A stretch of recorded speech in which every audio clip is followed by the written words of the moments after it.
জুলাই গণ অভ্যুত্থান হয়েছে দীর্ঘ 17 বছরের প্রতিফলনে। দীর্ঘ 17 বছর সারা বাংলাদেশের মানুষ যখন একটা জেলখানার ভিতরে বন্দী হয়ে গিয়েছে, বাংলাদেশটা একটা জেলখানায় পরিণত হয়েছে গায়েবী মামলা দ্বারা, বিভিন্ন নির্যাতন নিপীড়নের দ্বারা, তখন বিএনপির ভারপ্রাপ্ত চেয়ারম্যান জনাব তারেক রহমান সাহেব সারা বাংলাদেশের ছাত্র জনতাকে নিয়ে রাজপথে নেমে এসেছে। আপনি দেখেন যে কৃষক শ্রমিক জনতার একটা অভ্যুত্থানের মধ্য দিয়েই কিন্তু ছাত্ররা এই কৃষকদেরকে সাথে নিয়ে, শ্রমিকদেরকে সাথে নিয়ে, ছাত্ররা, যুবকরা সকলে মিলে বিএনপির ভারপ্রাপ্ত চেয়ারম্যান জনাব তারেক রহমান সাহেবের নেতৃত্বে 17 বছর যাবৎ লড়াই সংগ্রাম করেছে।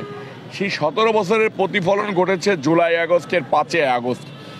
এই জুলাই আগস্টের 5ই আগস্টকে কিছু লোক নিজেদের সম্পদে পরিণত করতে চাচ্ছে।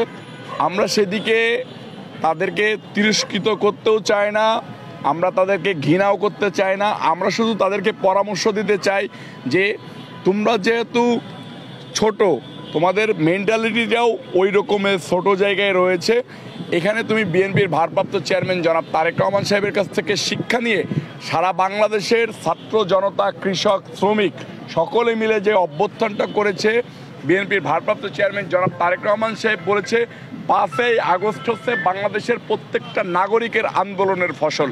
5ই আগস্ট হচ্ছে যে সারা বাংলাদেশের প্রত্যেকটা নাগরিক এই আন্দোলনে শরিক হয়েছে।